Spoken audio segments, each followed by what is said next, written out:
May I come in, sir? Please come. Good afternoon, sir. Good afternoon, sir.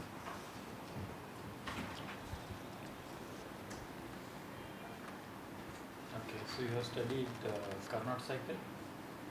No, sir. Okay, do you know diesel cycle? May I guess, sir? No, you don't know, so you don't know. Sir, I am unable to recall it. Okay, okay. So you passed in 2015. Yes, sir. So last 4 years you are preparing for this exam only. Yes, sir. And what is your optional subject?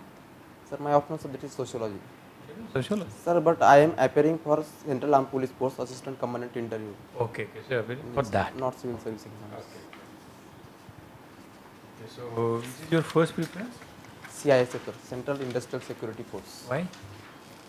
Sir, because CISF offers me a diverse opportunity to work in diverse fields such as securing nuclear installations, airports, as well as work in special security groups, air wing and national disaster management groups. Okay, so whether CISF had bulletproof cars with them? Sir, I am not sure, but they may be Having have. it. Yes, sir. Okay, anytime you have seen that? No, sir. Okay, so you was telling me about you nuclear plants have been security of that is managed by CISF. Yes, sir. Okay, so they install jammers over there. Yes, sir. Okay, so can you tell me how the jammer functions and what Sorry, is its sir. role in security? Sorry, sir. I am not. Okay, so suppose you are posted in BSF, you will be managing with interceptor. What is the role played by the interceptor? Sir, if you permit, I would like to guess it. Okay. Sir, interceptor can be used to intercept the calls and communication between two groups. So it during BSFs, it could be used in intercepting calling or communication between two anti-national groups or two terrorist groups. Okay. You know how many central security agencies at present are under that program called as a anti-Naxalite management? We call that program as a Operation Green Hunt. How many central agencies are involved in Operation Green Hunt? Sir, I heard about Operation Greyhounds, but not Green Hunt. Your Operation Greyhound. Yes, sir. So Greyhound is only limited to Telangana and Andhra Pradesh. It's not related to throughout. How many states are affected by Naxalism? Sir, 10 states. Yeah, so you might be aware about Cobra. Yes, sir. Can you tell me long form? Yes. Commando for battalion for resolute actions. Okay, in how many states they are placed? Sir, in 10 states. That is left wing extremism affected states. Yeah, now this Cobra is provided with bulletproof cars or anti-mine cars also for the vehicles. Okay, sir. But the still Naxalites are able to damage those cars and we had heavy casualties. So how the bulletproof or anti-mine vehicles are getting damaged with those type of the explosives? Sir, to prevent this type of accidents, we can use prior thermal sensing inspections, so that such. But that is too costly. No, sir. It's Not too costly. much. But Not then too why government is not using it? Sir, government has some thermal imaging But sensing. still we are having the Yes, sir. casualties. Because forces have some limitations on the area which could cover B inspections. Okay. So what do you understand by IED? Sir, these are explosive which are oftenly used by terrorist groups and Naxalites against state machineries and peoples. But IEDs are never used as a landmine. Most of the casualties due to Naxal attack is by the landmines. And IEDs are never used as a landmines. Why? Sir, availability of IED. So you mean this Naxalites don't get IED and they get a lot of... Sir, they get access to landmines more easily through okay, Indo-Myanmar. so tell me what are the explosives used as a landmines? Sorry, sir, I don't know. But then how you know that they had access to the landmine explosives? Sir, I have read in books. Okay, what is that red corridor? Sir, red corridor is a left-wing extremism affected area in 10 states of India. These are Maharashtra, Chhattisgarh, Odisha, Madhya Pradesh, UPs, Bihar, Jharkhand, and Andhra Pradesh, Telangana. There is a terminology called as a Pashupati to Tirupati Yes, sir. for this. So, what exactly connection these two temples had with Naxalism? Sir, this corridor extends from Pashupati in Nepal to Tirupati in Andhra Pradesh.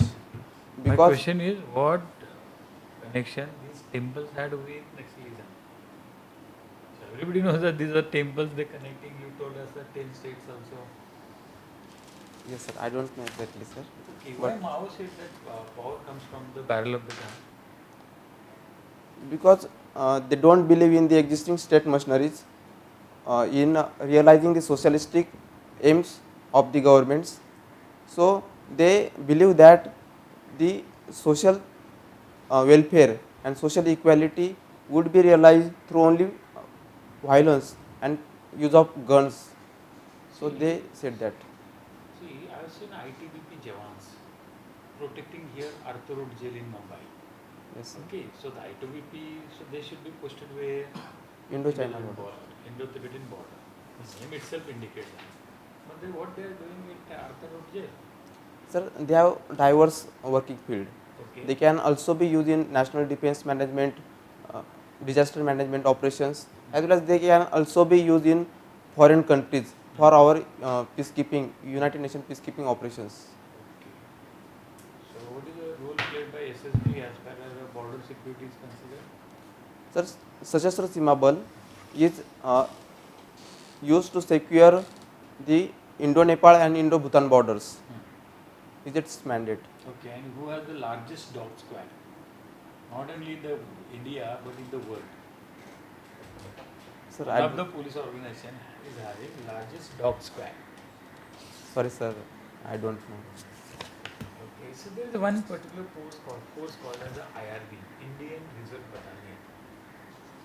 Is a part of our CPU? Sir, I am not aware of it. Okay.